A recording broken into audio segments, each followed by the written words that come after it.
Ashama arkafuni jirra orduftoota Rahel Tuubii baga nagaa naannoo bakka jirtan hundumattuu nageenya isiniif haa baay'atu jecha har'a immoo Rahel maaliidhaan dhiyaatte yoo jettani asumaan kara ummaa afnaanitti isin dabarsaa saniin boodan dubbadhaa jechuudha. Assalaamu alaikum warahmatullahi wabarakaatuh hordoftoota fi kabajamtoota Rahel Tuubii takkiimmoo arganneetu jechuudha.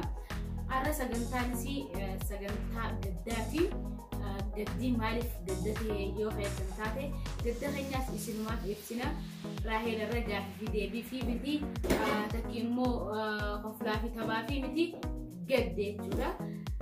Gadda kana karabbiin nama fide osoo hin tahin rabbumaa fide garuu kanamni itti fide jechuudha. Nika akkuma ummaaf nan jette sirriidha.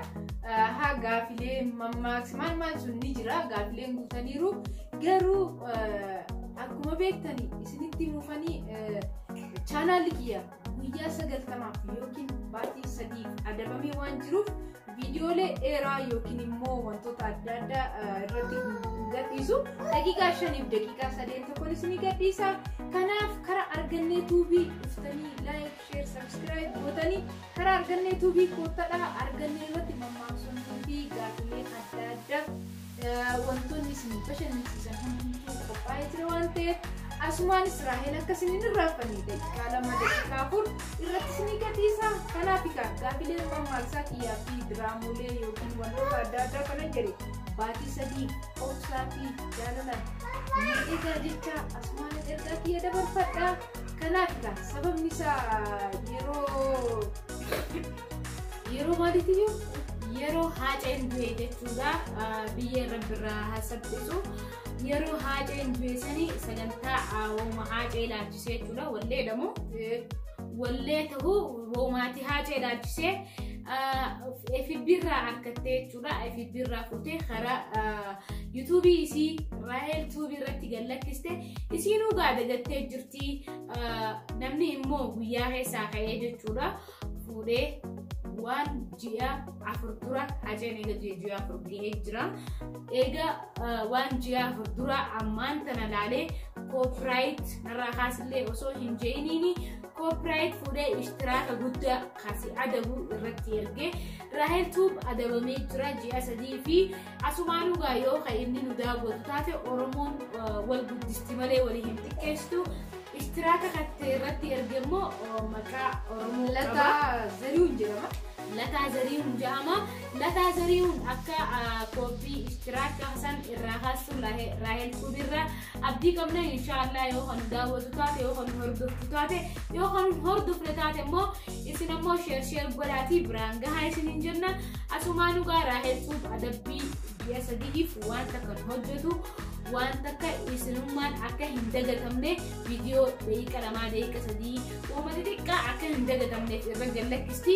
Sanuma dhaqaatii subscribe idaafi akka za'aan jalaan irranne immoo viidiyoo isin daqiiqa 2 fi 3 san gallakkistu laala akkana isin hin jennagaa.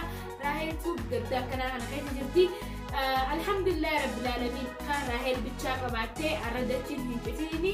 Channel lama qabdi channel isii kan argannee tujjaa makmaksaa fi jechoota dinqisiisootaa fi waan afaan Oromoo jechuudha gaafii fi deebii nama gootu san karaa Rahel irra gallakkisaa turte argannee Tuubii irratti ni argattu. Argannee tujjaati liinkii YouTube hunda jala keenya liinkii san galchuutanii argannee Tuubii irratti gaafii fi deebii fi makmaksa achirratti argattu. Angama kiyyaan fixadheetiin jira gaafi. Anillee baay'ee dubbadhu. Kanaaf koppii istiraakii irratti ergamee miseejiin ergamee tureyyuu sababa dalagaatiin ta'ee haa ta'uu hin beeku akkamitti akka nurraa fadhe sin ajaa'iba. Yeruma miseejiin galuuyyuu nagarre gaafuma cufaman argan miseejis malees akka isaan jedhanitti irraa balleessaa tureyyuu. Kanaaf yoo danda'ame Lataa Zarihuun koppii istiraakii kana yoo danda'ame akka irraa naa kaastu siin jedha. Kaasus baannaan homaa miti baatii 3 jechuun halkan 3 ani naman YouTube kana qofaan jiraatu yookiin immoo naman dalagaa hin qabnes miti dalagaa kiyyaayyuu kan kana narratti fide. Homaa rakkoon qabu hordoftoonni Rahel Tuubii amma kara argannee Tuubii koottadha. Argannee Tuubii kanumaanan share gochaa deema yookiin liinkiin ol ka'a. kanaaf karaa arganneetu koottadha akka sa'aatiin na jala gadi buune daqiiqaa 4 daqiiqaa 5 kanarratti gadhiisa kanaaf akka karaa argannee dhuftan asmaanan kabajaan isin gaafadha maamiltoonni Raahel Duubii baay'een isin jaaladha baatii 3 obsaaf jaalalaan na eegaa jecha viidiyoo biraatiin hanga isinitti deebinutti fayyaa nagaa afeerraa keenya. Bye.